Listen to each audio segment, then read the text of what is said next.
Buenas noches. Bueno, veo que quedan pocos sobrevivientes. No. Bueno, está. Ok, mejor que solamente sea por el parcial de IP3 y no sea ya por el abandono total. Estamos acostumbrados que después de los parciales siempre hay una merma significativa, pero bueno, esperemos que sea solamente por hoy. No se me duerman porque la iluminación de esta sala da para eso. Bueno, a ver, hoy nos toca continuar, mejor dicho, complementar lo que vimos de la arquitectura de von Neumann. Nosotros se acuerdan que de los tres componentes o los tres subsistemas principales de la arquitectura de von Neumann, la CPU, la memoria y la entrada-salida,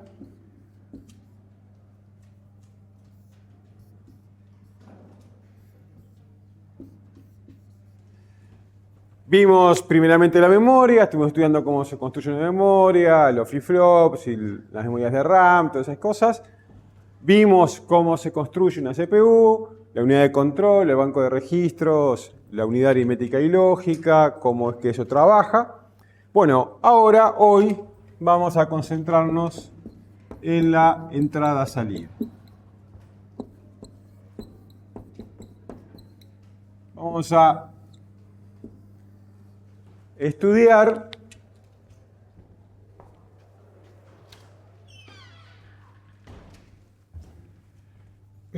cómo es que la computadora, en definitiva, se comunica con el mundo exterior. La entrada-salida, en última instancia, es la manera que tiene la computadora para interactuar con el mundo físico. O sea, la ejecución de programas, para ejecutar programas, que es el principio, el objetivo inicial de una computadora, alcanza con tener la CPU y tener la memoria. Es decir, tenemos la unidad de proceso que con la unidad de control, la unidad aritmética y lógica y el ciclo de instrucción va a poder leer de la memoria la instrucción, traerla al registro de instrucción, decodificarla, leer los operandos, ejecutar la operación involucrada y guardar el resultado, escribir el resultado. Pero en principio eso es como una entidad autónoma que no tiene una comunicación con el mundo exterior, con el mundo físico y en particular con nosotros, los usuarios. Entonces, la forma que tiene esto, digamos, lo que podríamos llamarle la parte que ejecuta programas, de interactuar, en particular para recibir la información a procesar y para entregar los resultados de ese procesamiento, o para incidir, para de alguna forma monitorear, sensoriar el mundo que lo rodea, el mundo físico que lo rodea a ese sistema informático, el sistema de procesamiento, y poder eventualmente a su vez interactuar o realizar acciones sobre él, necesita del subsistema de entrada-salida. ¿Okay? Entonces de eso nos vamos a ocupar en la clase de hoy, de estudiar un poco de qué se trata este mundo de los periféricos, de la entrada-salida, de cómo se comunica la unidad central de proceso con esos periféricos. Que aquí de vuelta hay un nombre histórico, se llama periférico en general, es un nombre que está en decadencia, pero todavía se sigue aplicando, a, por ejemplo, los teclados, los monitores, los mouses, las impresoras, todo eso que está en la vuelta. Y la razón por la cual se llama periférico es similar o tiene la misma raíz de la razón por la cual se llama unidad central de proceso.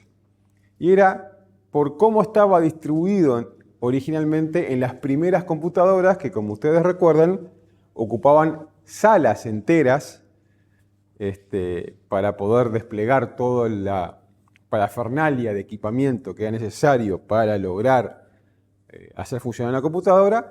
Y en la parte central de esas digamos, esos lugares, estaba justamente lo que ejecutaba, eventualmente también estaba la memoria, y en la periferia, alrededor de ahí, pero posiblemente en otras salas, en salas preparadas específicamente, porque por ejemplo las primeras impresoras que hubieron eran sumamente ruidosas, porque eran de martillos, entonces hacían un ruido infernal, entonces había que ponerlas lejos de las salas de cómputo, o más alejadas por lo menos, con algunas paredes de por medio, para poder aislar el sonido. Y ahí apareció el concepto de los periféricos, que son los que estaban en la periferia de la computadora. ¿Ok? Pero antes de entrar a ese mundo de periféricos y en particular entender cómo nos vamos a comunicar con ellos, que es el objetivo que tenemos para aprender el día de hoy, vamos a profundizar en esto que está aquí, que son los canales de comunicación, los buses de comunicación que hay entre los distintos subsistemas de la arquitectura de von Neumann. Nosotros, cuando vimos la parte de organización, de alguna forma presentamos que había un bus de direcciones y un bus de datos para poder explicar el ciclo de instrucción de una CPU. O sea, cómo hacíamos para poder ejecutar una instrucción y cómo hacíamos para poder acceder a los datos en la memoria. ¿Se acuerdan que la unidad de control, de alguna forma, a través de los buses internos de la CPU, presentaba a través del Memory Address Register la dirección a la cual quería acceder en la memoria en el bus de memoria, y a través del bus de datos y el registro del MBR, el Memory Bus Register, traía la información de la memoria hacia adentro de la CPU. Bien, entonces, en realidad, este bus, que se llama bus así de forma genérica, vamos a ver que está conformado por 3 subbuses. No solamente por el bus o subbus de dirección, no solamente por el bus o subbus de datos, sino que también tiene un bus o subbus de control.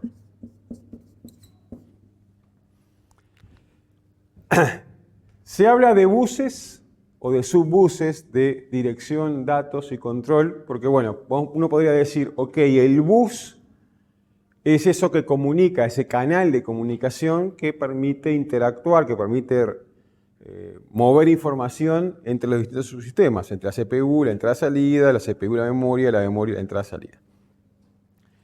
Y dentro de este bus, como concepto global y general, podemos a su vez distinguir, en virtud de su función dentro de ese bus, a estos 3 subbuses o directamente buses. ¿Okay? Como ya dijimos en su momento, el bus de dirección en definitiva, ¿qué hace? Permite a la entidad que quiere realizar una transacción sobre el bus y quiere acceder a un elemento de otra entidad, por ejemplo, a la CPU si quiere acceder a una posición de memoria, permite establecer cuál es esa posición, cuál es esa dirección que uno quiere acceder en otro subsistema. Por ejemplo, la CPU podría decir, quiero acceder a tal parte de la entrada-salida. Esa parte, ese digamos, elemento de entrada-salida o esa posición de memoria está identificada por la dirección que aparece en el bus, que se coloca en el bus de direcciones. En definitiva, el bus de direcciones es un conjunto de cablecitos que llevan señales entre todos los subsistemas y que se usan para colocar en ellos, digamos, el número binario que corresponde a la dirección del objeto que yo quiero acceder en otro subsistema. ¿Ok? De manera similar, el bus de datos lo que hace, o para lo que sirve, es para permitir que ocurra el trasiego de la información. sea, con el bus de direcciones digo qué quiero mover de un lado para otro, y sobre el bus de datos, sobre esos cables que conforman el bus de datos, es donde viaja la información. Por ejemplo, viaja de la memoria hacia la CPU si estoy haciendo una lectura desde la CPU, o viaja de la CPU hacia la memoria si estoy haciendo una escritura sobre la memoria. El sentido del tránsito va a depender del sentido de la operación, ¿no?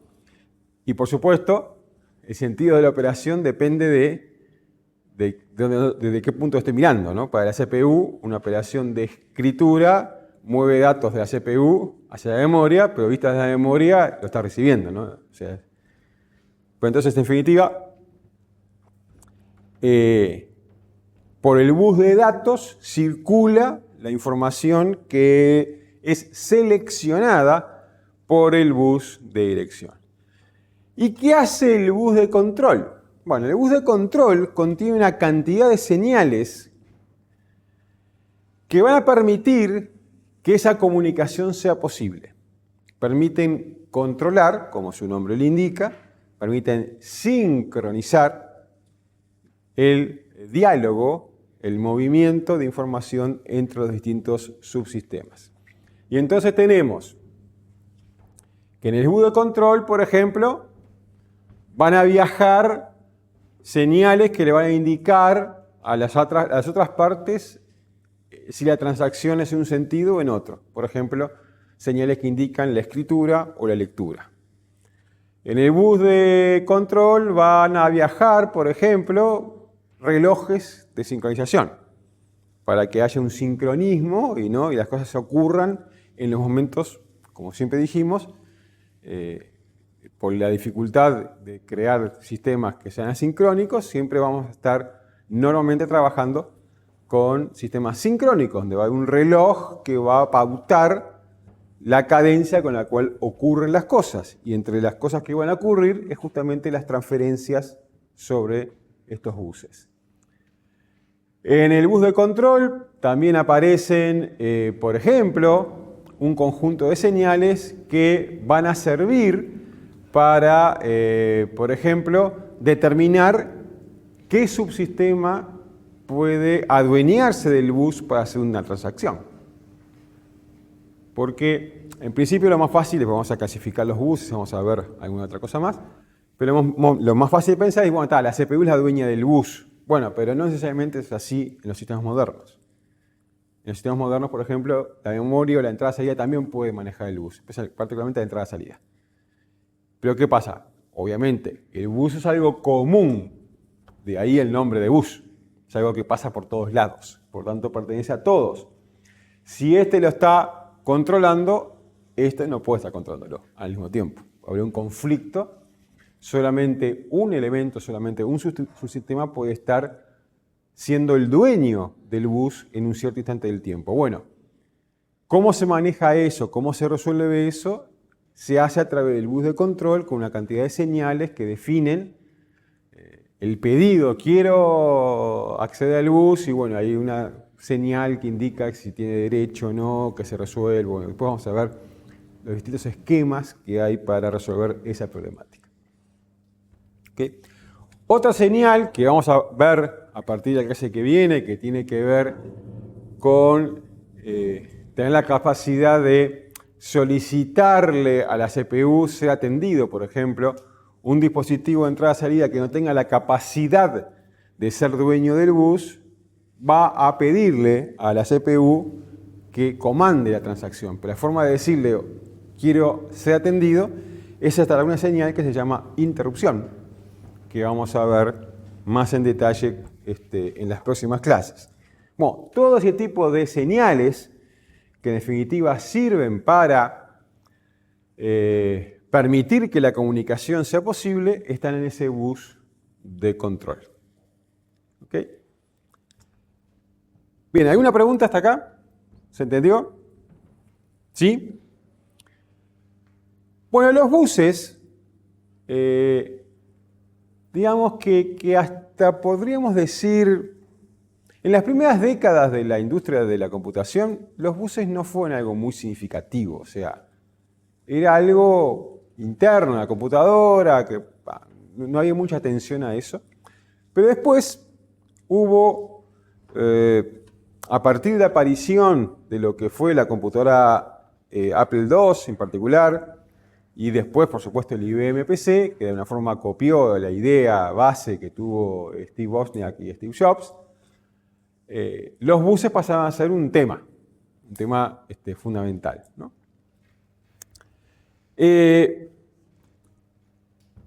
Y desde ese punto de vista, los buses empezaron a evolucionar. O sea, se convirtieron cada vez en cosas más complejas y que tienen mayor nivel de inteligencia propia. Y entonces, para tratar de caracterizar o tener algunas formas de conocer características de los buses, vamos a ver distintas formas de clasificarlos.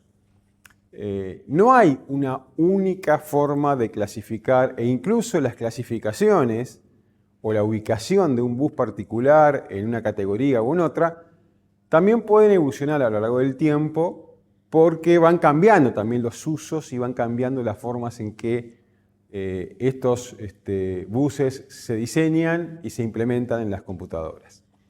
Entonces, una primera clasificación que podríamos decir es separarlos entre buses internos y externos.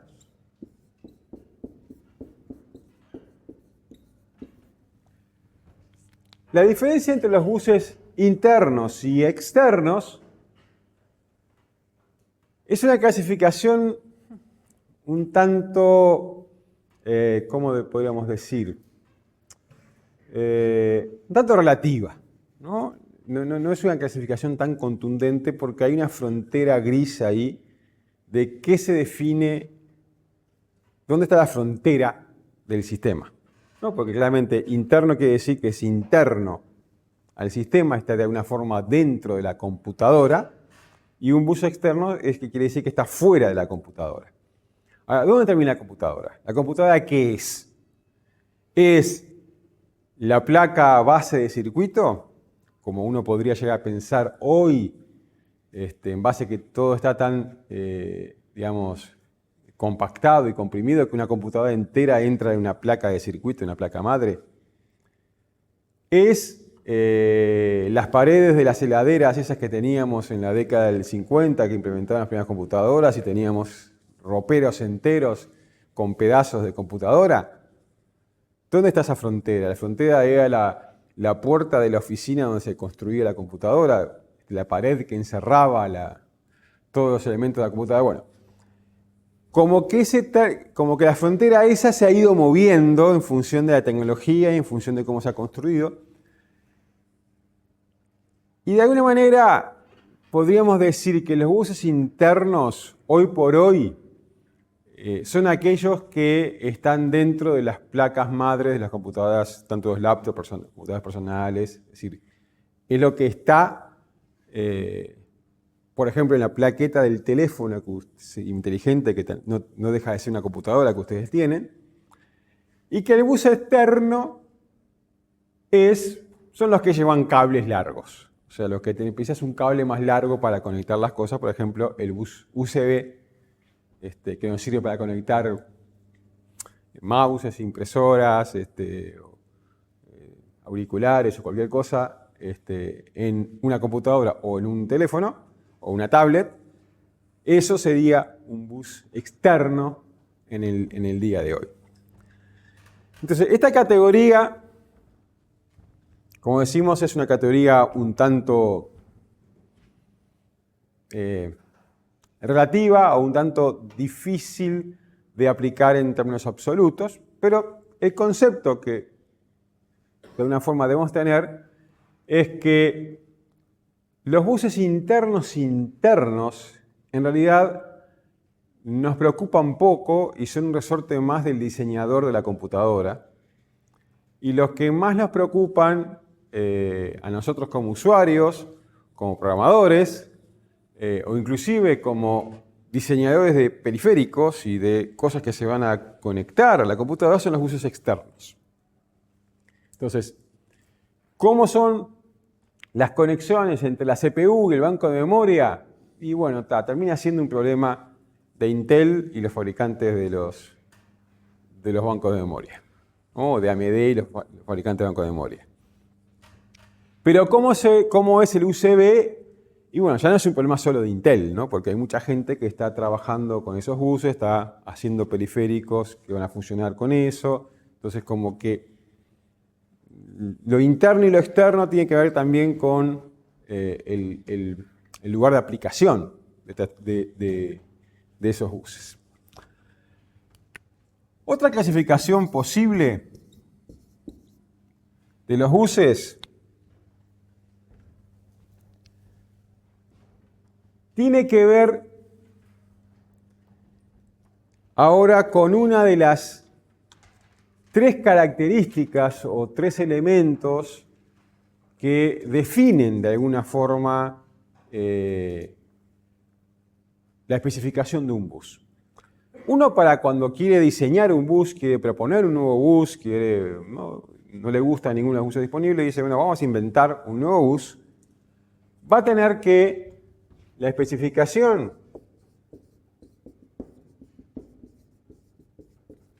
va a tener que contar con 3 elementos.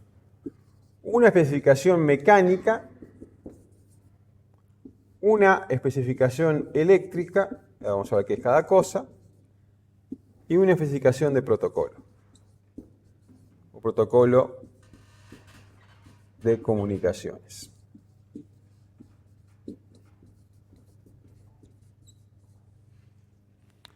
Yo, para poder proponerle a la industria un bus, tengo que definir esos 3 aspectos. Y por lo tanto son 3 aspectos donde se van a diferenciar los buses. La especificación mecánica habla de los conectores, ¿no? Va a decir esas piecitas que van a permitir encastrar una parte, uno de los elementos que va a utilizar el bus con el otro elemento que va a utilizar el bus. Típicamente, la especificación mecánica solo interesa en los buses externos o en los llamados buses de expansión, que también vamos a mencionar más adelante. En el bus interno, típicamente, eso va soldado directamente, ¿no?, a los componentes electrónicos, y como que no hay un conector específico para utilizar en ese caso. ¿Okay?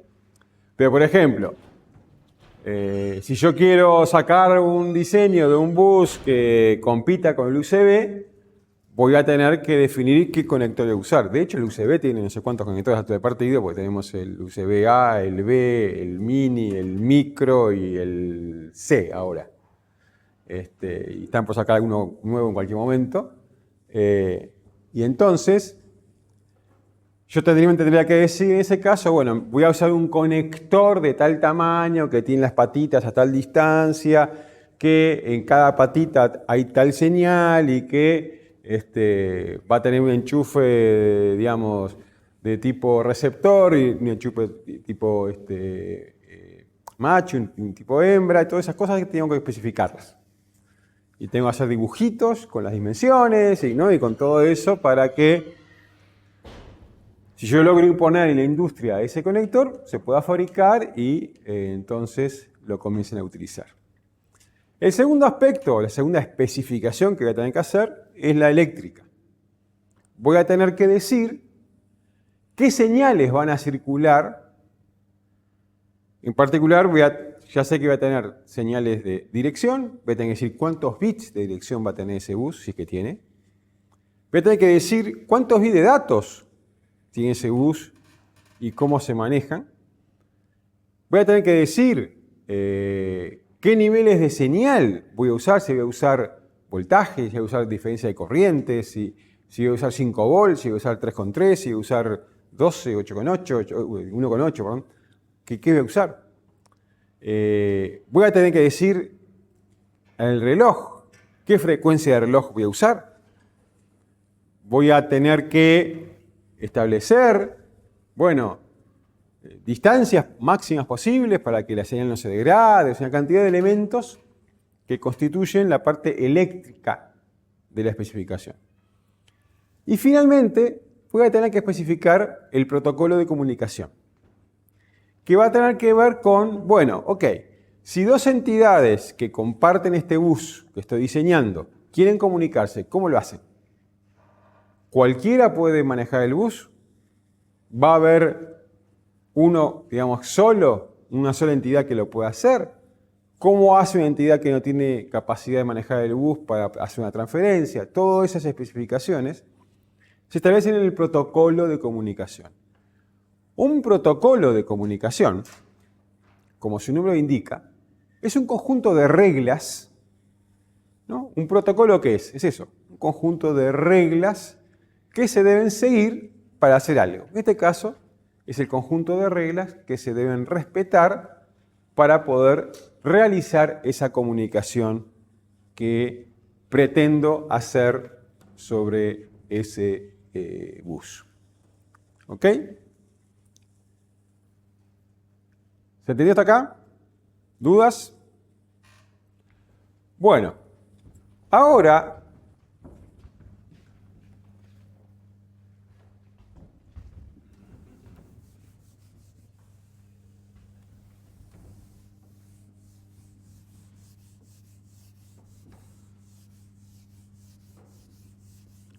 en particular,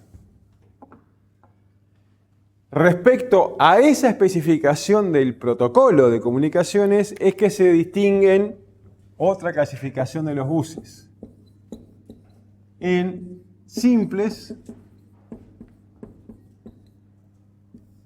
y complejos o inteligentes, como se dice habitualmente. Okay, los protocolos, los buses,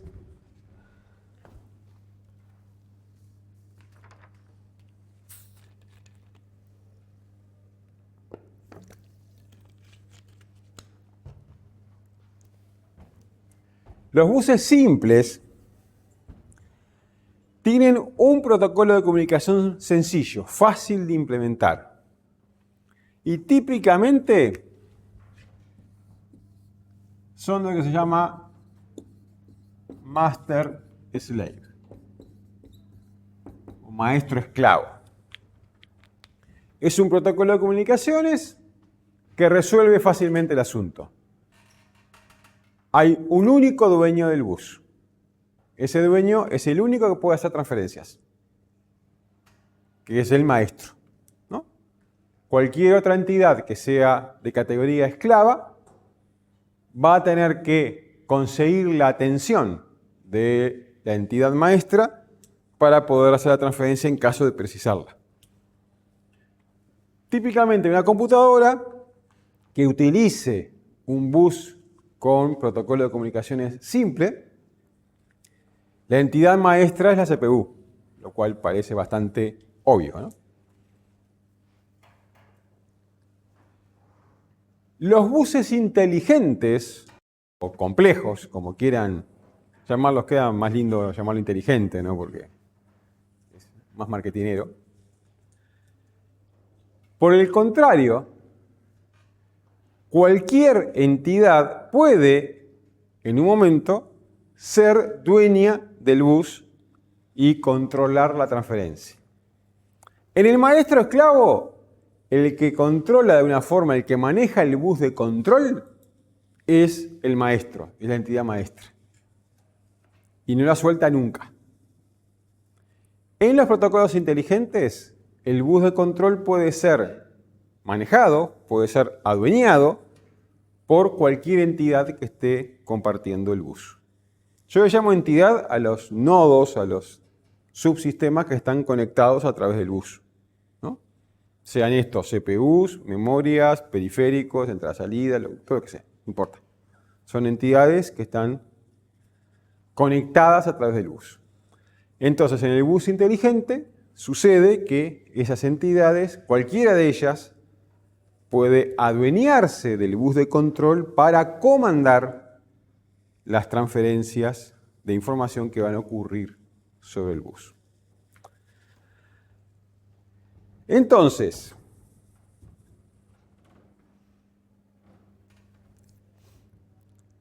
¿qué problema aparece en el bus inteligente o en el bus complejo que no está presente en el bus simple? El problema que aparece es ¿qué sucede si dos o más entidades quieren al mismo tiempo ser el dueño del bus, ser entidad maestra? Claramente, el bus es una entidad compartida. El bus de control es uno solo y está compartido entre todos. Por tanto, solo una de las entidades que están conectadas puede en un instante del tiempo dado estar manejando las señales del bus de control. Si hubiera dos que quisieran manejarlas al mismo tiempo, tendríamos un conflicto lógico. Supongamos, yo quiero poner esta dirección y yo quiero poner esta otra dirección, ¿no? Entonces, no puedo tener el bus manejado al mismo tiempo por dos entidades. Entonces, aparece el problema del acceso. ¿Cómo se obtiene el acceso a manejar el bus? ¿Cómo se obtiene el derecho a ser entidad maestra?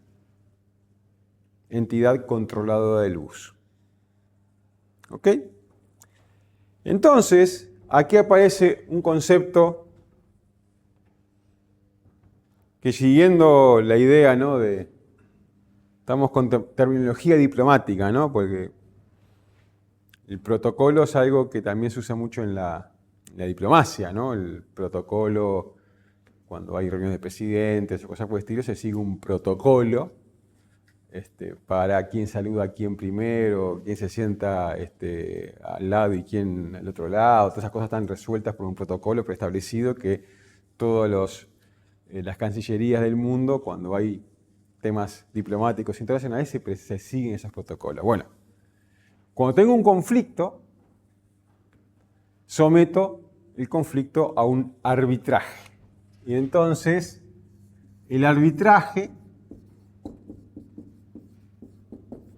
es el que va a resolver el conflicto cuando hay dos o más entidades que desean acceder al bus en forma simultánea. Y también en función de cómo sea el arbitraje, aparecen dos categorías posibles para clasificar los buses. El arbitraje puede ser central o puede ser distribuido.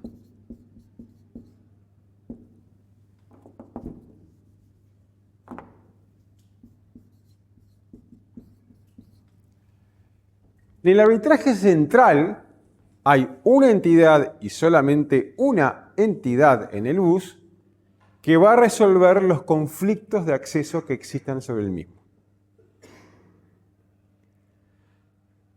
Claramente, cuando tenemos un sistema con arbitraje centralizado o central, como que,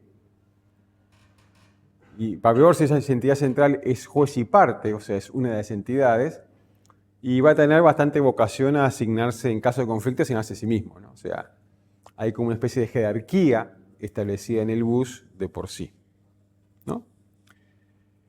Los arbitrajes descentralizados son aquellos donde no requieren de una entidad central, particular y puntual, que resuelva los conflictos. Y de alguna manera, los conflictos son resueltos entre los propios participantes de la contienda.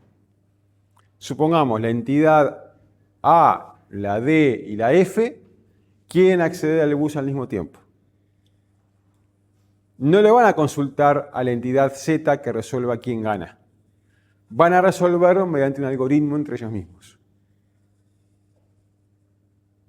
Entonces, en ese caso,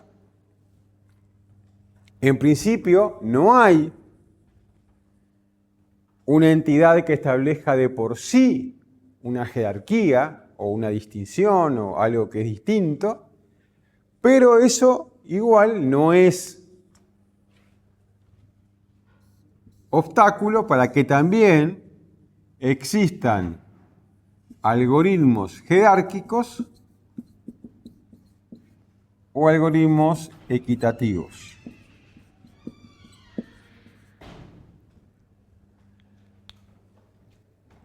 Por ejemplo, un algoritmo jerárquico que es bastante usado porque es muy sencillo de implementar, de arbitraje distribuido, de acceso al bus, consiste en numerar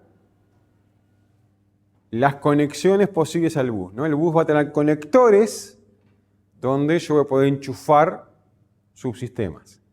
Bueno, esos conectores están numerados. El conector 1, el 2, el 3, el 4, el 5, el 6 y el 7. Pongámosle. Y el algoritmo es sencillo. Gana el del número más bajo. Muy fácil. Simplemente se comparan los IDs de cada conector asociado al subsistema, a la entidad que quiere acceder al bus, y gana el que tiene el número más bajo asignado. Listo. Fácil. El problema de ese algoritmo es que establece una jerarquía, ¿no? Si la entidad que tiene asignado el conector número 1 hace un uso muy intenso del bus, ocupa el bus y los demás que se aguanten. No va a ser un reparto equitativo. Bueno, para eso están los algoritmos justamente llamados equitativos, que pretenden resolver ese problema de darle de alguna manera más o menos la misma chance de tener control del bus a cualquiera de las entidades que están conectadas al mismo.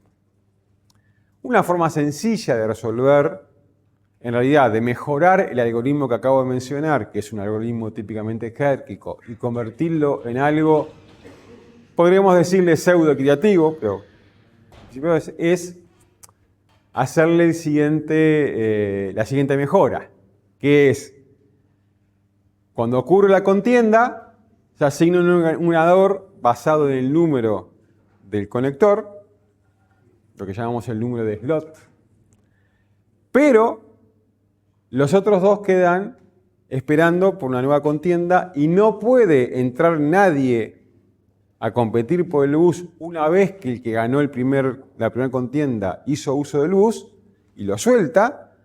La siguiente contienda solo participan los que estaban en la primera.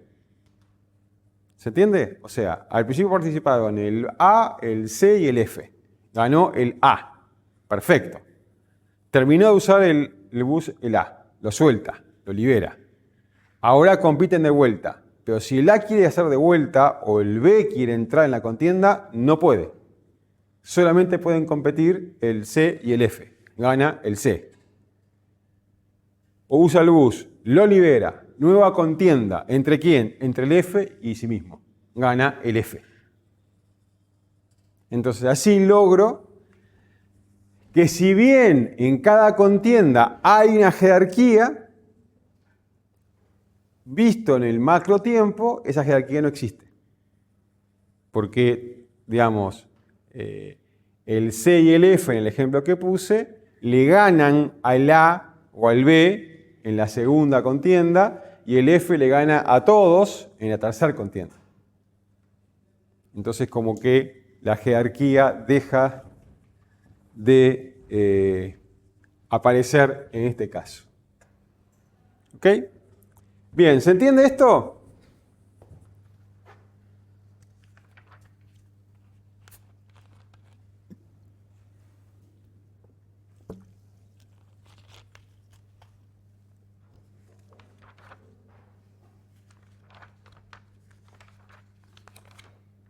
Bueno.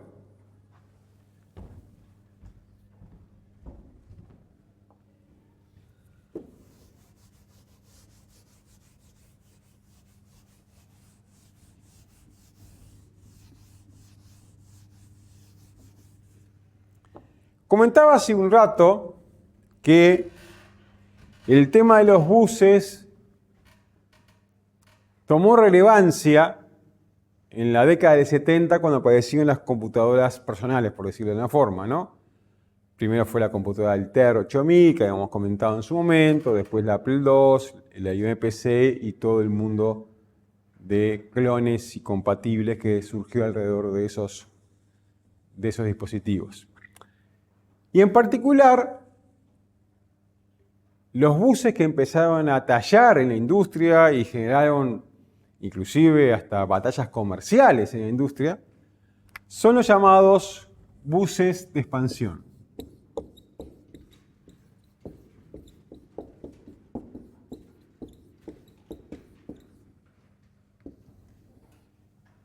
¿Qué es un bus de expansión?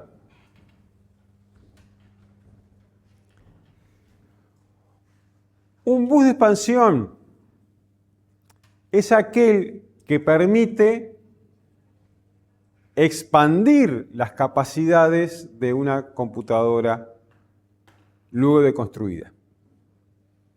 Entonces, yo armo una computadora, diseño una computadora, le pongo cierta electrónica, le pongo una CPU, le pongo memoria, le pongo, no sé, un cierto periférico para manejar un mouse, le pongo un teclado y le pongo, pongámosle, un monitor monocromático, ¿no? Y armo toda la circuitería, pongo todos integrados arriba de la placa, construyo eso. Fenómeno. El día que quiero ponerle un monitor color, ¿qué tendría que hacer? Tendría que agarrar todo eso, tirarlo y diseñar una nueva tarjeta de circuito, una nueva placa que tuviera de alguna forma la electrónica, la circuitería necesaria para manejar un monitor color en vez de un monitor blanco y negro, ¿no? Bueno, la idea de los buses de expansión fue que eso fuera más sencillo de hacer. Que yo pudiera, a través de un bus de expansión, que básicamente es una especificación de un conector, o sea, una especificación mecánica a través de un conector, una especificación eléctrica que me dice cuántos bits tengo de dirección, de datos, qué niveles de señal tengo de voltaje tengo que usar, qué reloj tengo, bla, bla, bla, y mediante determinado protocolo de comunicación, yo puedo agregarle electrónica, una nueva tarjeta de circuito a la computadora sin tener que rediseñarla. Estos son los famosos slots. El concepto de slot se empezó a manejar a partir de la Apple II, básicamente, también de Altair, pero entró en el mercado, digamos, popular, por decirlo así, o el mercado más grande, con la Apple II. ¿Y qué son? Son esos conectores que originalmente, después algunos cambiaron, pero todavía se sigue usando, es un conector donde yo traigo una placa de circuito y la coloco directamente dentro del conector, ¿no? Y esa placa de circuito le va a agregar electrónica a la computadora y le va a agregar funcionalidades, por tanto, ¿no? Le va a permitir conectar un monitor color, le va a permitir conectar, no sé, un plotter, le va a permitir poner, yo qué sé, un GPS para saber la posición con precisión, o cualquier otra cosa que yo quiera. Yo voy a agregarle electrónica, y justamente la gran idea que tuvo Steve Wozniak fue que la arquitectura de ese bus de expansión de la Apple II no fuera propietaria, no fuera algo cerrado, sino que fuera pública. Y ellos entregaron, con cada máquina que vendían, te decían, bueno, mirá, el conector tiene tal tamaño, los pines están separados tantos milímetros, tenés que colocar una tarjeta que tenga tal tamaño, tal espesor, y el voltaje que tenés que tener son 5 volts, y tenés esto y aquello y demás allá. Y para comunicarte tenés que poner una señal en esta patita para que la CPU te atienda y entonces te va a hacer la transferencia, ¿no? Y esos slots son los que permitieron que empezara a construirse la industria de fabricar tarjetas de electrónica adicional para las computadoras Apple II. Y fue esa idea, sumada a que también publicaban el circuito de la placa madre, ¿no? Que permitió clonarlas, que permitió copiarlas fácilmente. Pero esa idea de la tarjeta de expansión, a través del bus, de los slots de expansión, fue lo que copió IBM cuando sacó su modelo, su máquina PC. Porque estaba intentando reproducir el modelo exitoso de la Apple II, ¿no? Y entonces, de hecho, con el PC de IBM, capaz que no con el primer PC de IBM se popularizó tanto, pero sí con el segundo, el que llamaba XT, apareció el primer bus segundo, si consideramos el de Apple II como el inicial de todo esto, pero en el mundo de las computadoras personales, por decir así, el primer bus oficial, que se llamó ISA. ISA significa Industry Standard Architecture, arquitectura estándar de industria. Y ese bus tenía la especificación del conector, como era el conector, tenía la especificación eléctrica y la del protocolo.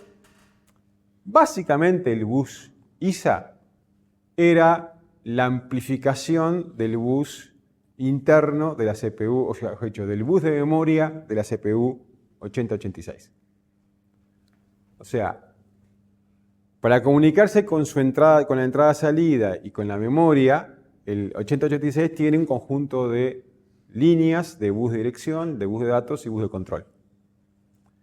Lo que hacía el bus ISA era amplificar eléctricamente esas señales para que tuvieran mayor capacidad de aceptar más tarjetas, más cosas conectadas, y las ponía en un conector que tenía dos formatos, el conector corto y el conector largo, para tarjetas que trabajaban, digamos, con direccionamiento hasta 20 bits o con direccionamiento hasta 24 bits, que fue cuando sacaron la computadora IBM AT, que tenía procesador 8286, que era una mejora del 8086, que es el que nosotros vemos en este curso, que básicamente, además de tener algún sistema de memoria un poquito más elaborado, tenía 24 bits de direccionamiento, por lo cual podía direccionar 16 megas de memoria. Una montaña de memoria. Bien. Este bus, el bus ISA, fue el bus que potenció el fenómeno del PC. Fue el que permitió que, así como se había creado la industria alrededor del bus de Apple y de clonar las Apples, apareció toda la industria alrededor del bus del PC, el bus ISA. Y también, por supuesto, la industria de copiar los PCs, ¿no? De clonarlos, como se llamaba. Desde el punto de vista de estas clasificaciones que hemos hecho, el bus ISA es un bus de tipo maestro-esclavo. Es la amplificación del bus de la CPU, con lo cual es típicamente maestro-esclavo, no tiene ningún tipo de arbitraje, es un bus simple, no tiene nada. Y tenía un reloj de sincronismo original, que era el reloj que tenía el PC, de 8 MHz. O sea, los primeros PCs tenían un reloj de 8 MHz.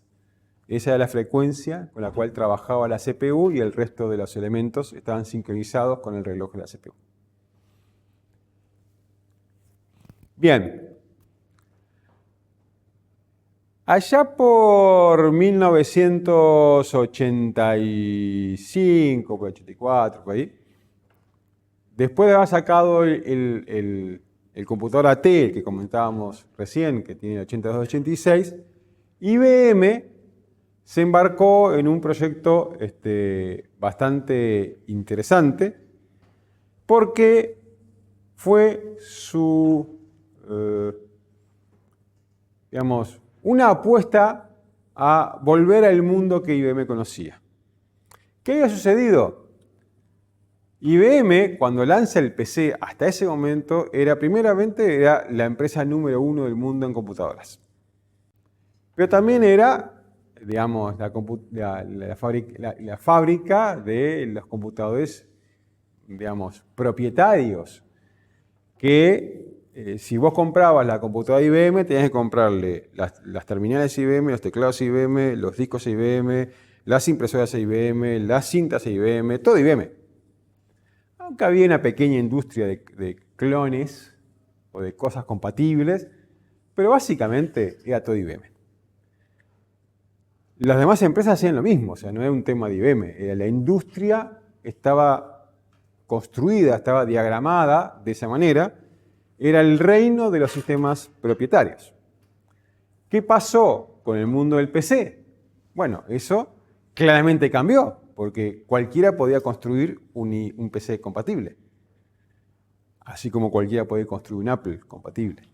Cualquiera podía construir expansiones, cosas que se le agregaran a un PC, tanto al IBM original como cualquiera de sus copias.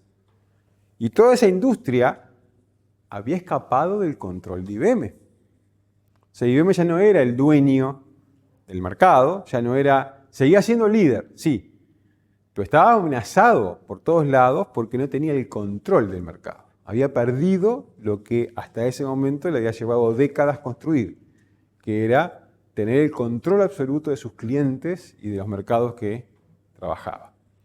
Y decidió volver a tomar el control. Y para eso diseñó una nueva máquina que iba a reemplazar al PC.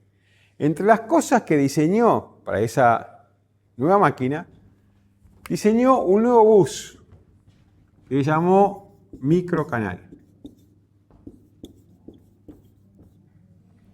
El bus microcanal era un bus inteligente, o sea, cualquier tarjeta que yo pusiera en el bus podía tener el control del bus. 2 tarjetas podían transferir entre ellas sin que la CPU se enterara.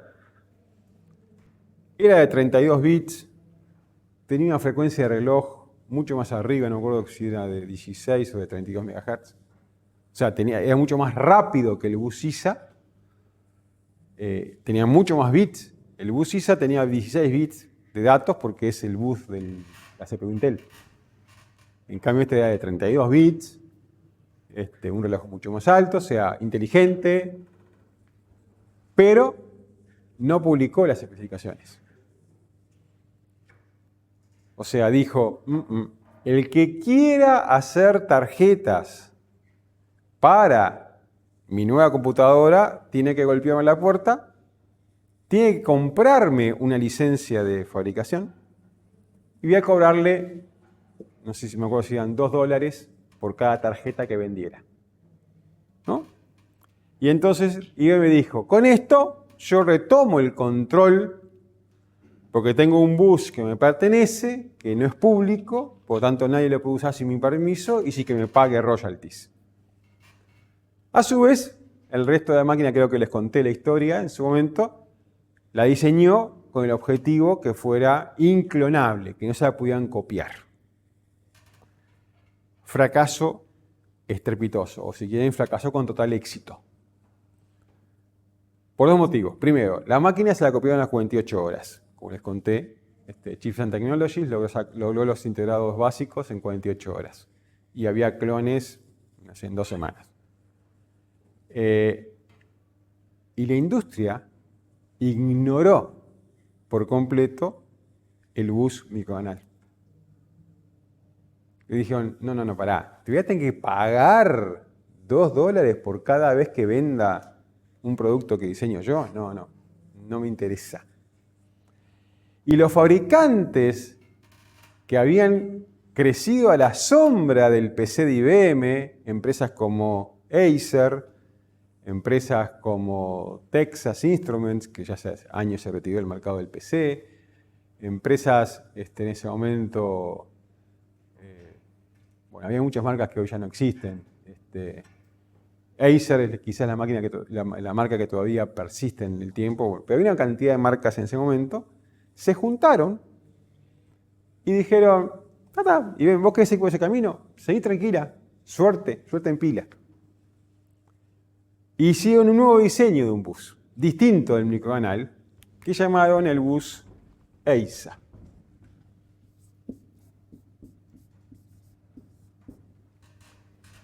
Que es Extended o Enhanced ISA.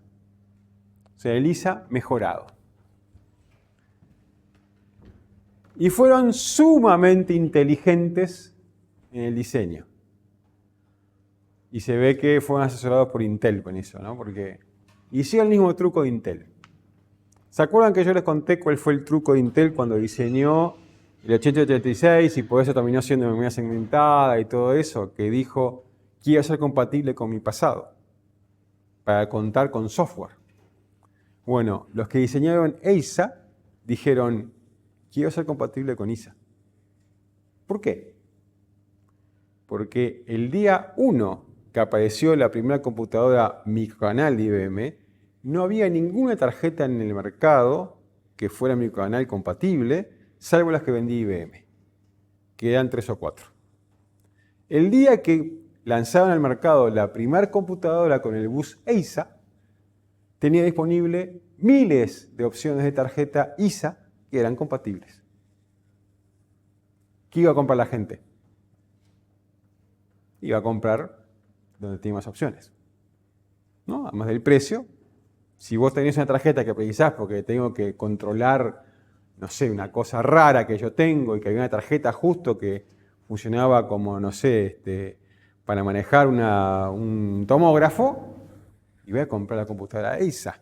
No voy a comprar la IBM, sino a saber cuándo me hace la tarjeta para el tomógrafo, ¿no?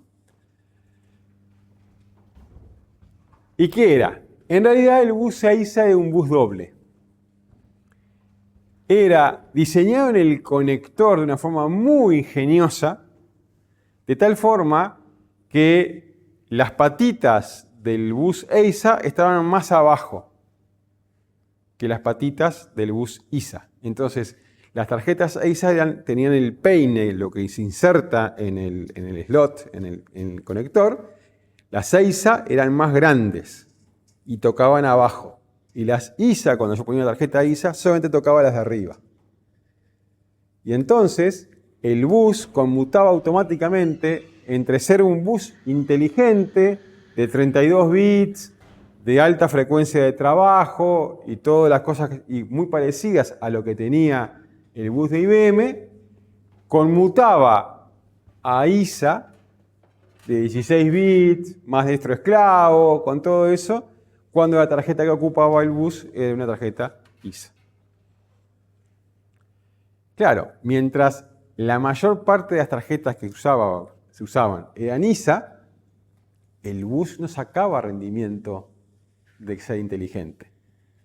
Porque las tarjetas que controlaban el bus, en realidad era la CPU manejando las tarjetas tontas. Y estaba el bus ocupado mucho tiempo haciendo tareas de ISA, digamos. Pero la compatibilidad les permitió ganar mercado rápidamente, a tal punto que convirtieron el PS2 y el microcanal en el fracaso más estrepitoso, o en realidad el segundo fracaso más estrepitoso de IBM en la historia, que puso en serios aprietos económicos financieros a IBM, porque no vendió nada, porque los planes que tenía no se cumplieron, porque fue un desastre absoluto, y la industria avanzó y siguió progresando a través del bus EISA. ¿Okay? Este, quiere decir, fue el quiebre más importante que hubo en la historia de los buses de expansión.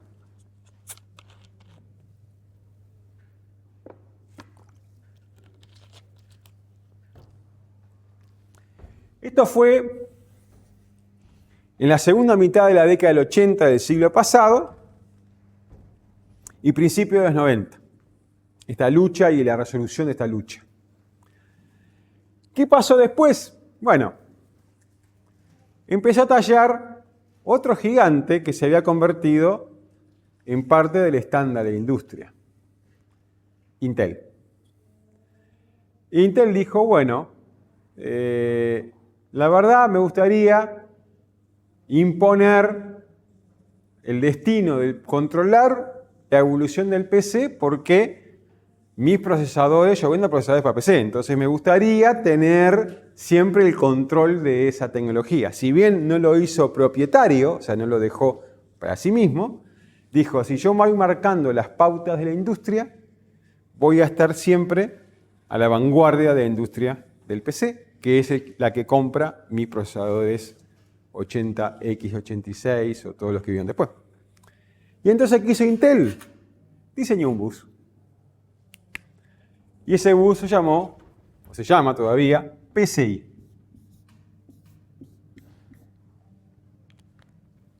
Nunca me acuerdo cómo es la sigla PCI, ¿qué significa? Peripheral Component Interconnect. Eso significa PCI. El bus PCI es un bus inteligente. Es un bus que, a diferencia de usos anteriores, hace un truco bastante interesante para lograr mejores velocidades de transferencia, que pasa a ser de un bus paralelo a un bus serie. ¿Qué significa esto? Tanto en el bus ISA, como en el bus microcanal, como en el EISA, los datos se transfieren en forma paralela. Por ejemplo, cuando digo que tengo 32 bits de datos, transfiero una palabra de 32 bits al mismo tiempo. O sea, los 32 bits van juntos, viajan en paralelo. ¿Ok? Cuando tengo una comunicación o un bus serie y tengo que transferir una palabra de 32 bits, mando los bits de a uno. Mando el más significativo, a continuación el que le sigue, así sucesivamente, hasta completar con el bit menos significativo. ¿Está? Ustedes dirán, parece más eficiente la transferencia paralela, ¿no? O sea, suena, si se transmite a 32 al mismo tiempo, eso suena más rápido que transmitir uno por vez. ¿No? Bien, sí, eso es cierto. Pero ¿cuál es el problema? El problema es que la frecuencia que puedo transmitir esos 32 bits en paralelo es mucho menor que la frecuencia que puedo transmitir de a un bit. ¿Por qué? Por un tema que tiene que ver con la física. ¿Se acuerdan que en un momento hablamos de esto? Pero volvamos ahora. Las ondas eléctricas, digamos, las señales eléctricas, no viajan instantáneamente de un punto a otro de un cable, un circuito. ¿Por qué? ¿Alguien sabe la explicación física de por qué no es instantáneo? Que si yo coloco acá un cierto valor de voltaje o cierta corriente, llegue a este punto, a esta parte del cable enseguida. La velocidad de la luz. Exacto. Hay un límite que es la velocidad de la luz. Y de hecho la propagación de las señales en el cobre, en los cables, ni siquiera es velocidad de la luz, es 0.60 y pico, ¿no? O sea, es un 60% de velocidad de la luz. Pero hay un límite. O sea, por más que sea muy, muy rápido, hay un cierto tiempo. Y cuanto más rápido yo intento cambiar eso, o sea, frecuencia de reloj, el tiempo, digamos, cuanto más rápido, pequeñas variaciones en la distancia a recorrer me producen que lo que yo veo del otro lado, veo un bit de la palabra A, pero veo el bit al lado de la palabra B. Se me entran a separar como yo tengo que viajar por cables, si los cables no son exactamente del mismo largo, tienen exactamente las mismas características eléctricas, todo igualito, para que la velocidad de propagación sea exactamente la misma, y los 2 bits o los 32 bits viajen todos juntitos, ¿qué pasa? Se van a ir desfasando la llegada de los bits al otro extremo. Voy a entrar a confundirme los bits de una palabra con los bits de la otra palabra. Y eso va a ser cada vez peor a medida que la frecuencia de trabajo es mayor, porque no me da el tiempo de esperar que lleguen todos antes que empiecen a llegar los demás. ¿No? Lo que pasa es que lograr eso, lograr cablecitos que sean todos igualitos, es muy, muy difícil. Porque, entre otras cosas, la ubicación relativa de los cablecitos influyen entre sí y cambian las características eléctricas. Y cuando yo pongo los cables así uno al lado de otro, los de las puntas nunca están en las mismas condiciones que los del medio, ¿no? O sea, siempre tengo una diferencia. Entonces, eso no es posible. En cambio, mandar bits de a uno lo puedo hacer prácticamente a cualquier frecuencia. No me preocupa, porque empiezo a mandar a uno, listo. Entonces, las frecuencias de trabajo que yo puedo lograr con buses serie son frecuencias de trabajo mucho más grandes que a la larga compensan la falta de paralelismo que estoy teniendo en el bus. Y por eso es que los buses pasaron a ser serie a partir del PCI. Y a su vez el bus PCI estableció ciertas categorías de bus en función del tamaño del slot, que a su vez implicaban la cantidad de canales serie que podía utilizar para transferir con un cierto grado de paralelismo. Y así hablamos del PCI por 1, por 2, por 4, por 16, por 8. Hay estos PCIs que cambian el tamaño del slot y por tanto las tarjetas que son para un slot más grande no entran en las ranuras más chicas que tienen los PCs, que usan PCI, y a su vez son más lentas. O sea, yo puedo hacer tarjetas muy simples que tienen un solo canal para dispositivos que son lentos y usar tarjetas más complejas con varios canales en paralelo para aquellos dispositivos que requieren de un ancho de banda, una capacidad del canal muy grande. Como por ejemplo, los controladores gráficos de video, ¿no? Que necesitan una transferencia de información muy grande con la CPU para poder actualizar lo que tengo que dibujar en la pantalla. ¿Ok? Bien. Luego de esto, lo que sucedió, bueno, en el medio aparecieron algunas otras cosas, entre el Laser, el PCI, también algunos otros intentos. Uno que apareció casi junto al PCI y que sigue existiendo es el AGP, por Advanced Graphic Port o Accelerated Graphic Port. Es un slot especial pensado para tarjetas de video.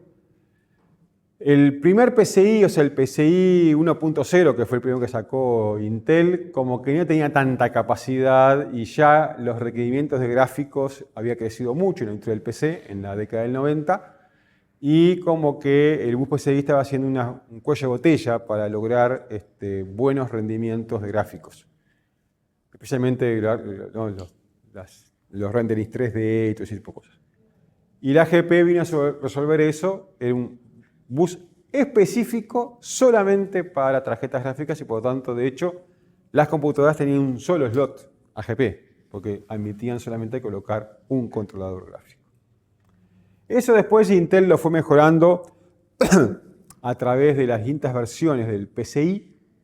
Sacó la versión 2.0 y mejoró mucho, después también creo que tuvo la 3.0, hasta que hubo nuevamente un rediseño del bus PCI y pasó al PCI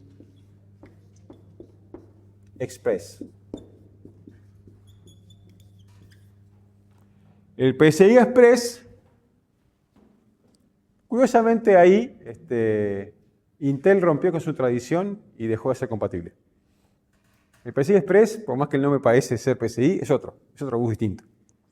Tiene un conector distinto, tiene fijación eléctrica distinta, todo distinto. ¿No? Y de hecho las tarjetas que trabajan en PCI no trabajan en PCI Express y viceversa. No se puede ni siquiera ni calzar, ¿no?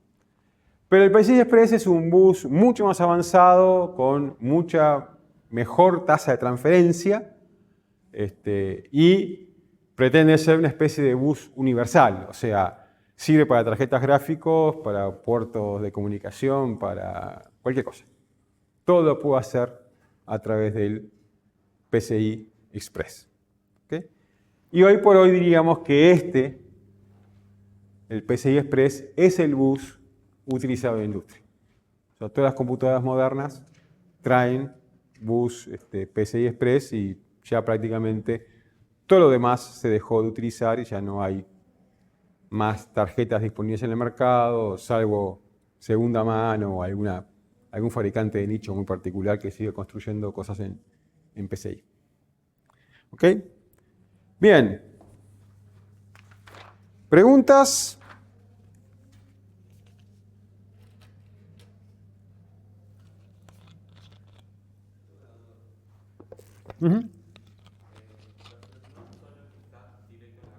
Sí, exacto.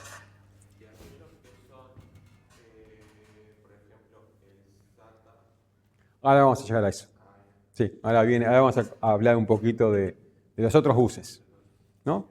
Estos son los buses de expansión. Esto corresponde a los que están, como bien dice el compañero, son los buses que están en la placa principal de la computadora, en la motherboard, ¿no? En la placa madre. Y sirven para expandir las capacidades funcionales de la placa madre. ¿Ok? Para eso están estos buses de expansión. Ahora vamos a hablar un poco de otros buses, que son los que participan del manejo de los periféricos.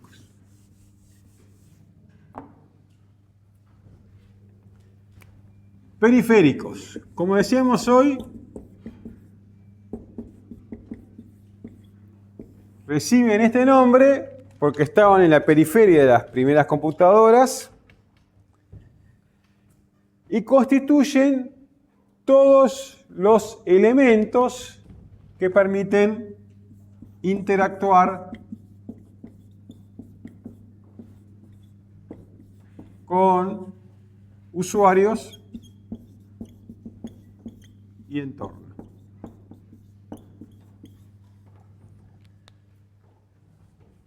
Aquí, por ejemplo, tenemos un conjunto de transductores que convierten información en algo que sea asequible para un ser humano, o al revés, convierten algo que el ser humano puede hacer.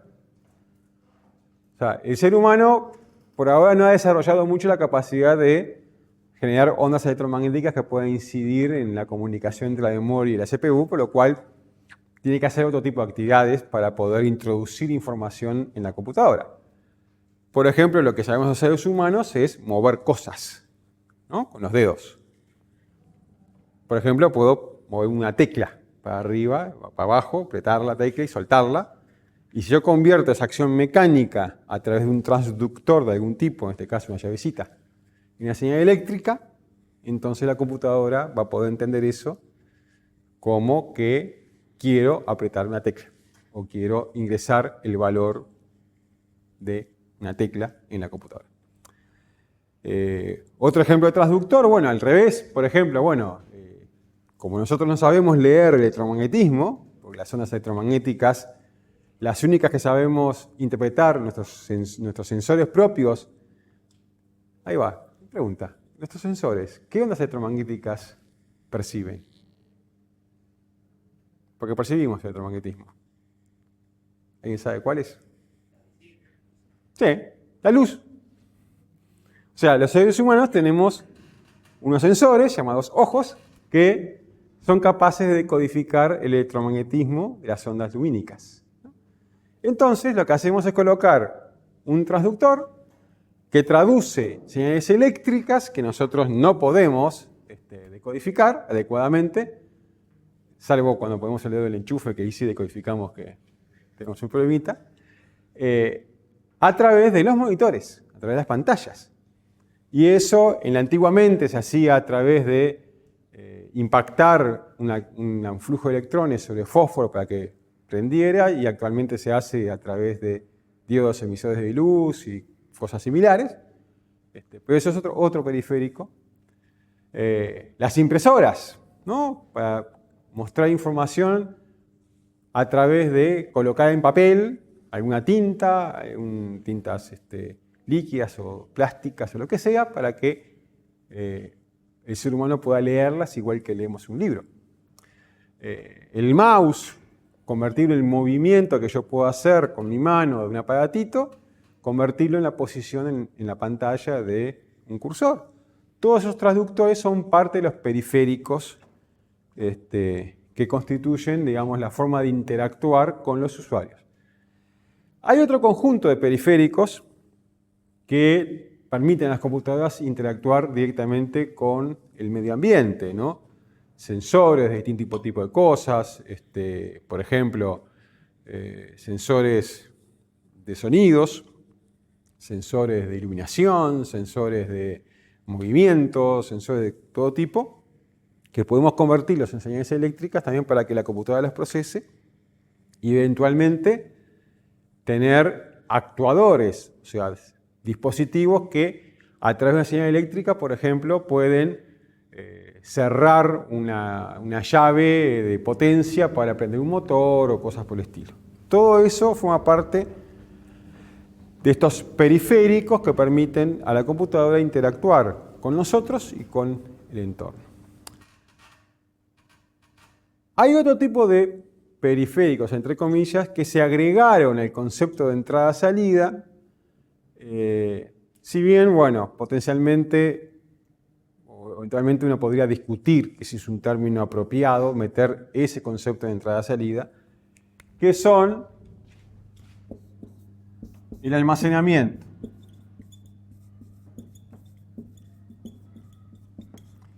El almacenamiento lo que hizo fue aprovechar los conceptos y los canales de comunicación que de una forma se establecen para trabajar con los periféricos, para trabajar con dispositivos que guardan información.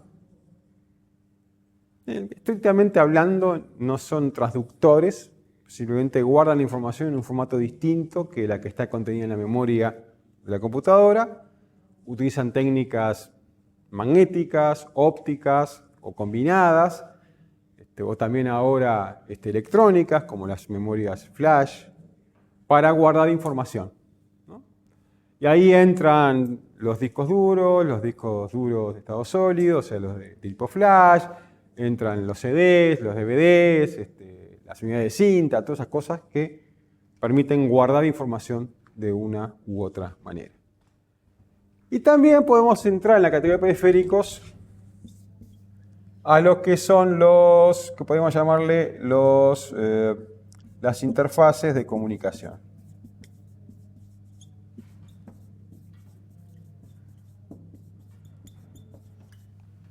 Las interfaces de comunicación son dispositivos que permiten comunicar computadoras con otras computadoras. ¿No? Permiten llamar redes de computadoras. Bueno, no necesito llamar redes, puedo conectar solamente dos, pero también podría conectar varias y ahí ya alguna red. También esos periféricos no son en el sentido estricto, digamos, del término un periférico, pero también utilizan los mismos mecanismos de entrada-salida que vamos a ver ahora en términos generales para permitir la comunicación entre computadoras y son lo que podemos denominar la tercera categoría de periféricos que podemos considerar. ¿Ok? Bueno. Estamos de hora. Bien temprano. Bien. Vamos a ver ahora qué es un controlador de entrada-salida y su relación con los periféricos y con la arquitectura von Neumann en general.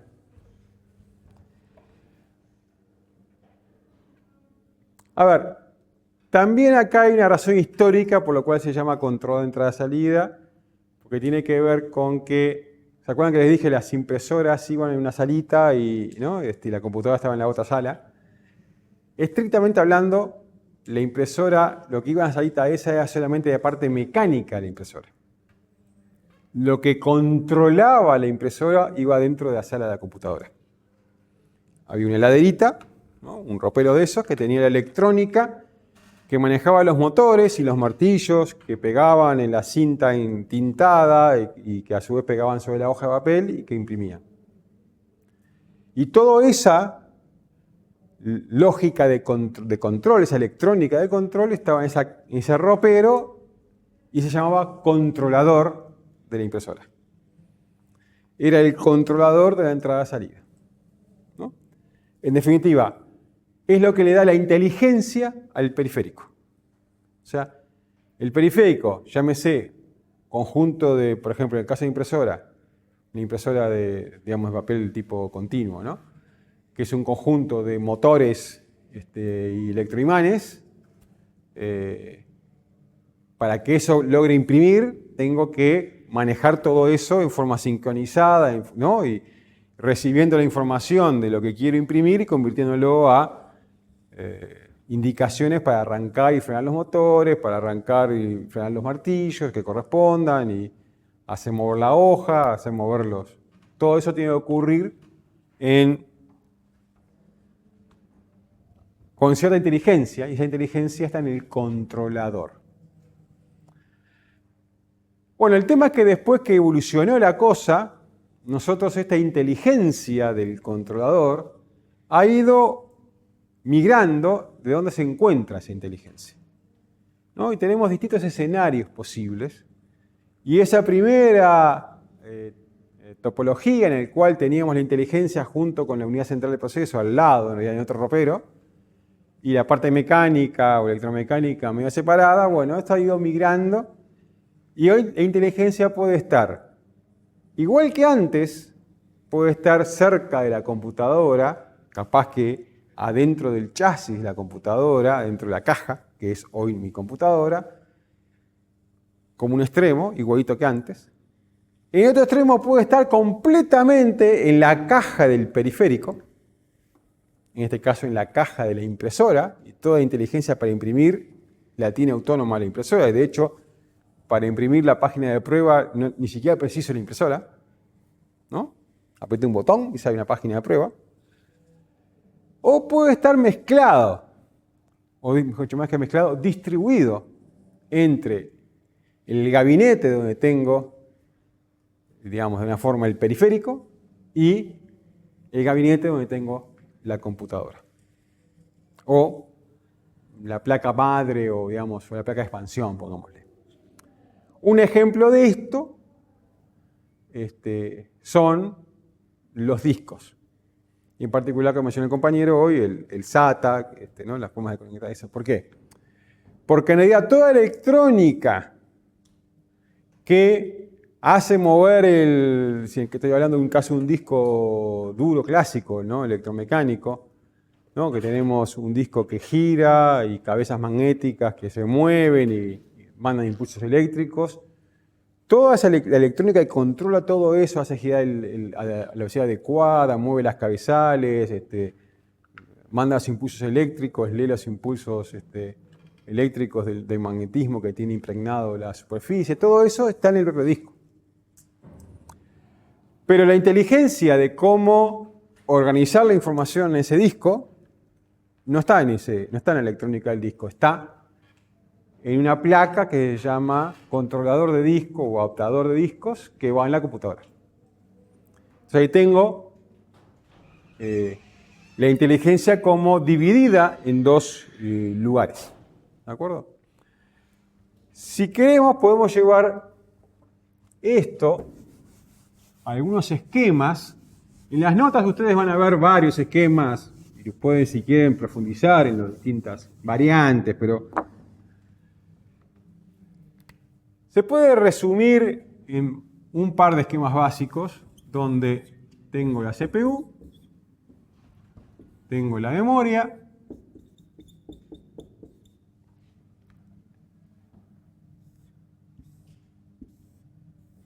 tengo aquí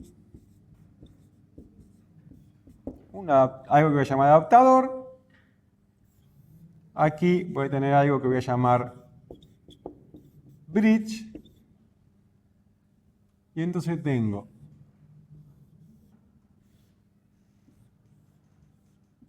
que lo que es la entrada-salida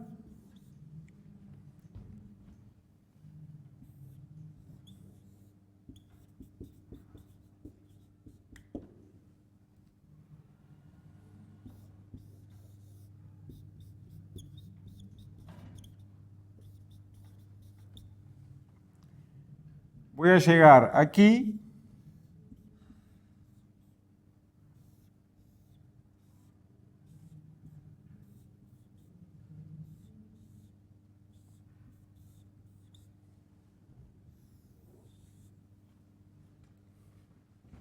se puede decir que aquí, en este punteado que estoy haciendo, y lo que está en la caja de la computadora, lo que está en, digamos, en el gabinete, y después acá tengo un periférico que está conformado por el controlador y por el periférico en sí. O sea, la parte, digamos, electromecánica, por decirlo así.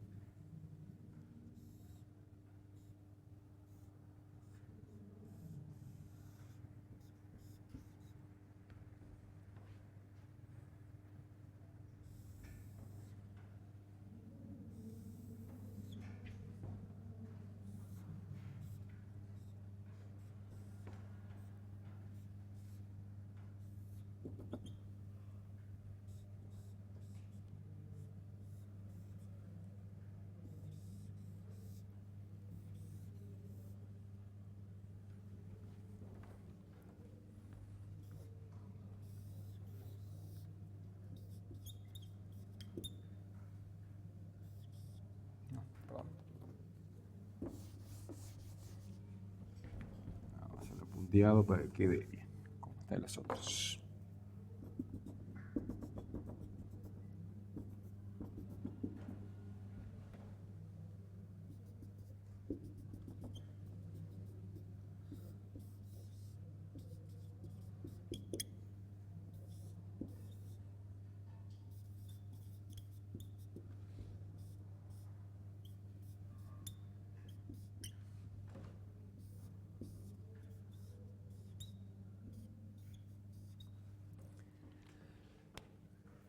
Acá tengo distintos casos, en realidad, para hacer capaz. Vamos a cambiar este por controlador y ya tenemos todos. Capaz que casi una sola lámina, un solo dibujo.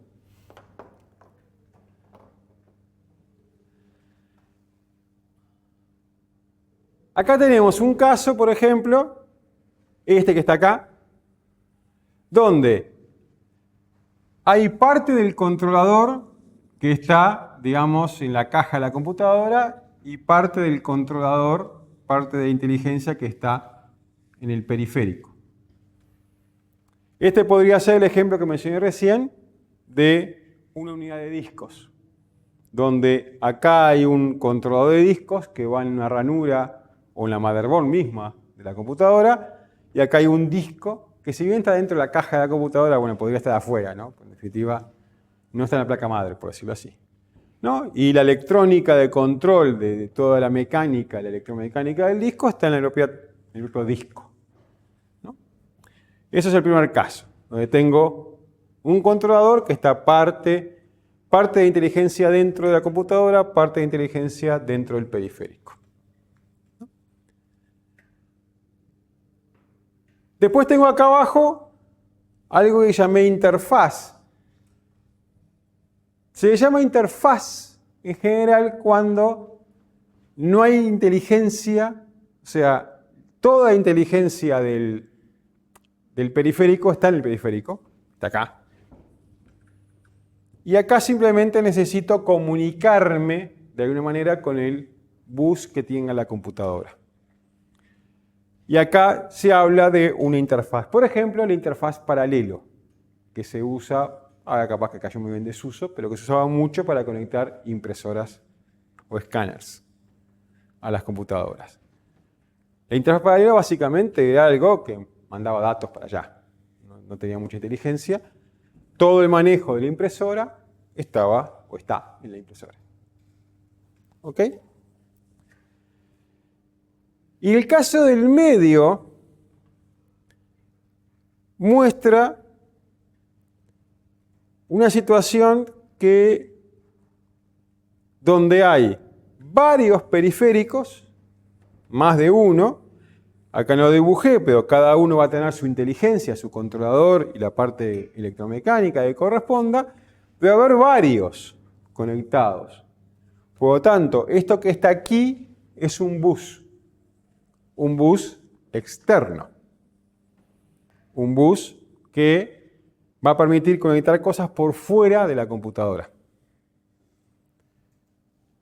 Y acá tengo un adaptador que me permite adaptar el bus de expansión, el bus que está dentro de la computadora, típicamente el bus de expansión, con ese bus que voy a usar para conectar los periféricos. Ejemplos de estos son, por ejemplo, el bus que se llama SCSI, Small Computer System Interface, que fue muy utilizado para conectar discos hasta que fue superado por el bus SATA, que el bus SATA también es un bus. O sea, está previsto para conectar así, conectar varios en cascada, ¿no? Todos al mismo bus. Y aquí va un adaptador que en algunos casos se puede convertir en controlador. Por ejemplo, el bus SATA me permite armar arreglos de discos. ¿Qué se llama un arreglo de discos? Se llama cuando yo tengo, por ejemplo, coloco dos discos y espejo uno sobre otro por razones de seguridad de información, para que si se me rompe uno tengo la copia. Esa copia, ese mirroring que se llama, ese espejado, lo hace la inteligencia no del disco, sino la inteligencia que está en este adaptador, que además de adaptar el bus, arma el RAID. Tiene inteligencia para armar el RAID.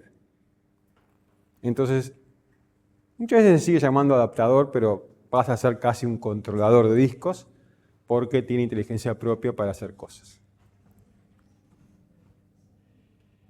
Y finalmente, aquí puse bridge. Bridge es el nombre que se le da a lo que convierte del bus interno entre la CPU y la memoria al bus de expansión que usa la computadora.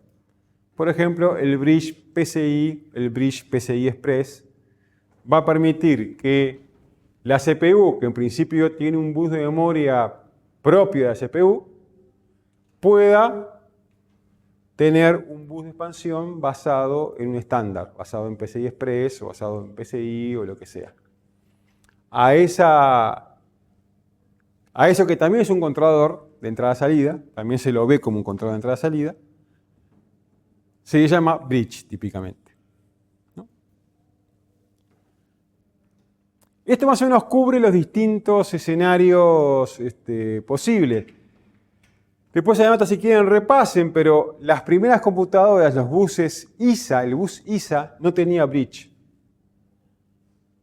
¿Y por qué? Porque se acuerdan que dijimos, el bus de expansión ISA es básicamente el bus interno de la CPU amplificado eléctricamente. No tiene ninguna inteligencia, con lo cual no necesito poner un adaptador entre el bus interno de la CPU, el bus de memoria, y el bus de expansión.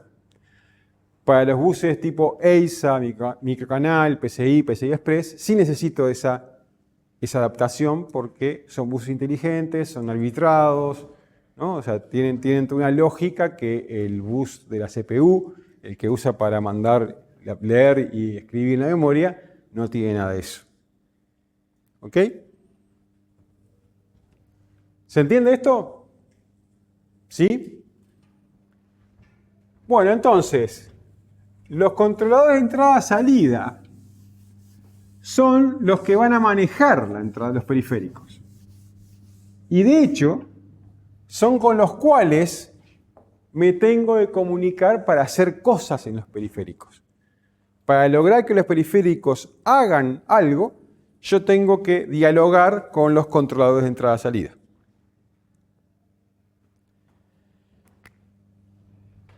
Los controladores de entrada-salida típicamente tienen un conjunto de registros que permiten intercambiar la información con la CPU, con el programa. Y esos registros, esas posiciones de memoria que me van a permitir dialogar con los periféricos, son accesibles en el espacio de entrada-salida. Espacio de direcciones.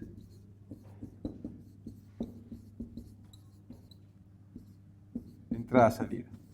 ¿Se acuerdan que cuando vimos esto, al mencionar todos los elementos que caracterizan una arquitectura von Neumann, una implementación particular de una arquitectura von Neumann, dijimos que en relación con el espacio de direccionamiento de entrada-salida, ¿qué sucedía?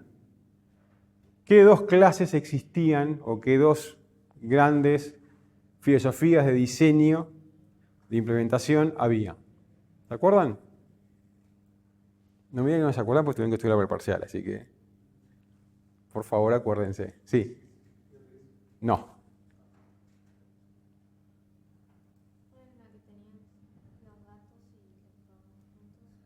No. ¿Datos y programas juntos? No. RIS, SIS, no. Sí.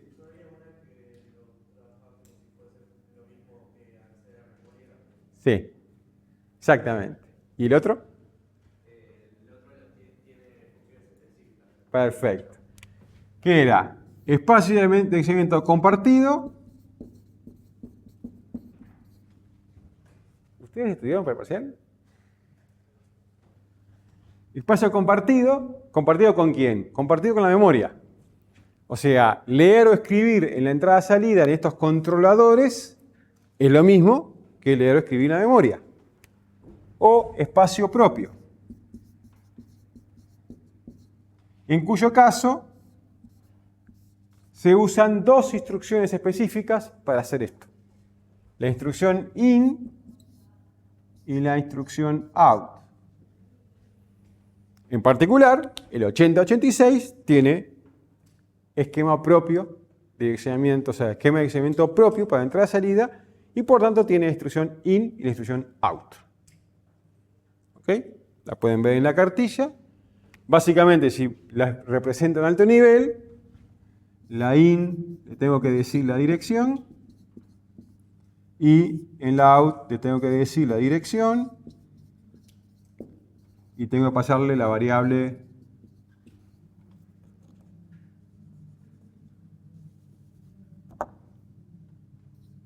el valor que quiero escribir. ¿No? La función in me devuelve en la función, me devuelve el valor que lee, y el procedimiento out escribe en la dirección el valor que le paso. ¿Ok? Nosotros en general en el curso vamos a trabajar con espacios y elementos propios. Cuando hacemos programas de entrada-salida, vamos a asumir siempre que tengo que usar in y out en alto nivel. Naturalmente, si trabajo en Intel, a nivel de lenguaje de máquina, a nivel de assembler, voy a tener que usar las instrucciones in y out. Porque Intel definitivamente usa eso para trabajar. ¿Ok? Entonces,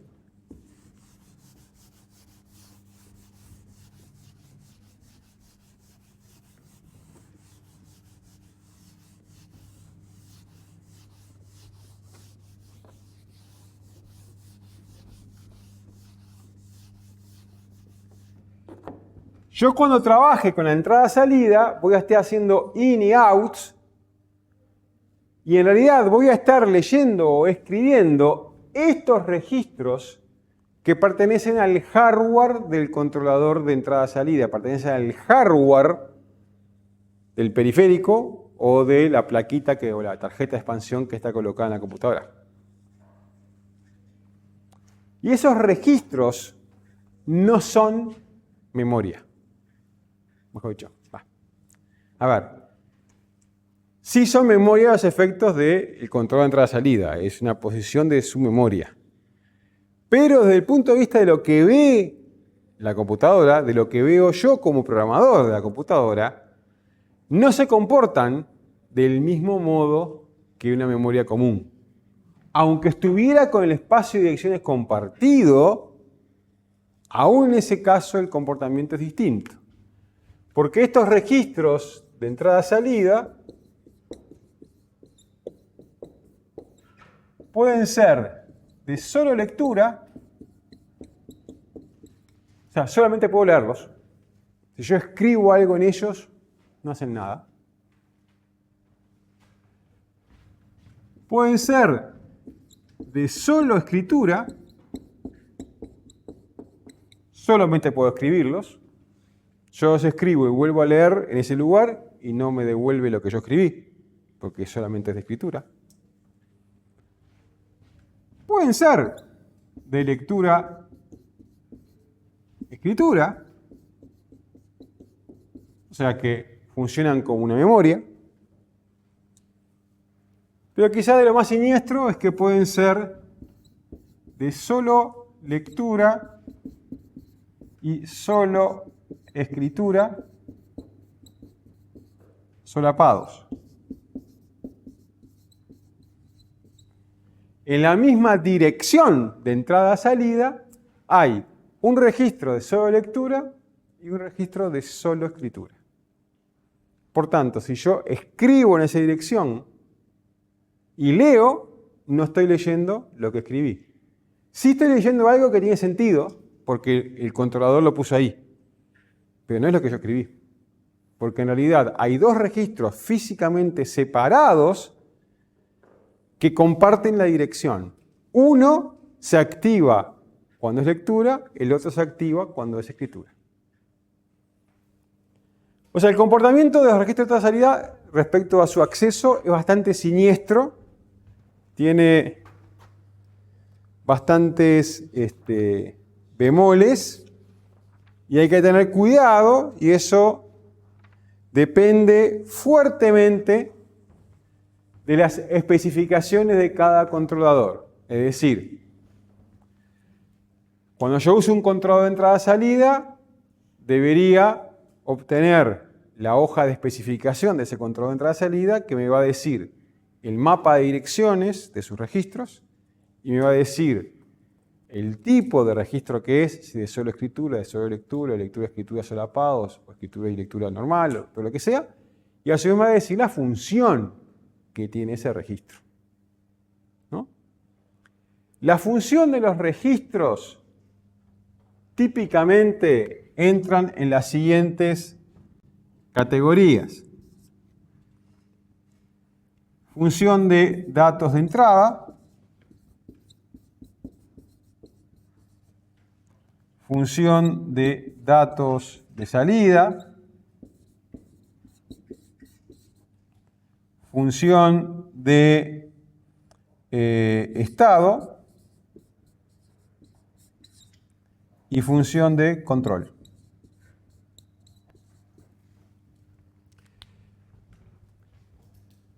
Los registros de datos de entrada son típicamente solo lectura, datos de salida son típicamente solo escritura, los de estado son típicamente solo lectura y los de control típicamente son solo escritura. Los datos de entrada y salida, bueno, más o menos uno entiende de qué son. O sea, cuando yo, por ejemplo, tengo, no sé, el controlador de una impresora, con los datos de salida voy y le mando los caracteres a imprimir. Cuando tengo un controlador de comunicaciones, en la salida le mando lo que quiero transmitir a la otra computadora, en el registro de entrada me llegan la información que me manda la otra computadora. El registro o los registros, pues estos pueden ser más de uno. Acá pongo las categorías, pero podrían estar implementados en más de un registro. De estado me dan información sobre justamente el estado en que se encuentra el periférico. Por ejemplo, si es una impresora, si tiene una hoja atascada, si se quedó sin papel, si tiene nivel de tinta bajo o cosas por el estilo. Si es un controlador de comunicaciones, si llegó un byte, si hubo error en la comunicación de una que intenté transmitir algo, no sé, cosas por el estilo. Y finalmente, los registros de control permiten, como su nombre dice, controlar al periférico. Permite establecer ciertos parámetros de funcionamiento. Por ejemplo, no sé, a la impresora decirle de qué lugar toma el papel. Si tiene más de una fuente de papel, de dónde la toma. O si imprime blanco y negro o color. Si es un controlador de comunicaciones, ahí podría decirle, bueno, a qué velocidad transmite, si es transmisión serial, cuántos bits transmite por vez, qué tipo de control de error tiene, no sé, una cantidad de parámetros de funcionamiento que quedan establecidos. Típicamente se hace a nivel de bits, o sea, yo escribo el registro de control y un bit va a significar estoy haciendo esto o lo otro, o quiero que el controlador, que el periférico haga esto o lo otro. Lo mismo en el registro de estado, típicamente se codifican en bits. O sea, el valor de un bit me indica si tiene papel o no, o si tiene tinta o no tiene tinta, cosas por el estilo. ¿Okay? Estas son como categorías, no quiere decir que todo controlador tenga todos y algún controlador puede tener alguna otra cosa más, pero más o menos siempre andan en eso. Una cosa importante que ustedes van a tener que practicar bastante para esto es la manipulación de bits. ¿Por qué? Porque para manejar los controladores de entrada-salida, para poder dialogar con los periféricos, voy a tener que saber el valor de bits definidos, determinados en un registro, o voy a tener que modificar algunos bits y no otros del registro. ¿No? Entonces el uso de las máscaras que en su momento vimos y que ustedes ya han estado trabajando en el práctico, se vuelve bastante crítico cuando yo tengo que usar entrada-salida. Entonces, por ejemplo, para saber el valor de un bit, voy a tener que hacer una máscara de tipo AND con la máscara con un valor tal que me quede con los bits que solamente me interesan. Si quiero modificar un bit para prenderlo, voy a tener que usar el OR. Si quiero modificar un bit para apagarlo, voy a tener que usar el AND con la máscara apropiada para o prender el bit o apagarlo, que es una es negada de la otra, ¿no? Obviamente. Y esas cosas, recuerden que van a tener que tenerlas muy presentes porque en todos los problemas que implican entrada-salida, eso va a aparecer. Y si ustedes observan después en el práctico, en los exámenes y demás, nosotros siempre decimos, bueno, se dispone de un cierto periférico que tiene accesible en el puerto tal, donde escribiendo en el bit 5 se prende el motor y escribiendo en el bit 7 se prende la sirena. El estado de la puerta se observa, se puede ver en el bit 2 de la palabra o del byte de entrada-salida que está en la elección tal. Todo eso implica manipulación de bits y eso se hace con máscaras. Recuerden eso y practiquen. Y si no, le preguntan al profesor de práctico y ya está, que sabe mucho.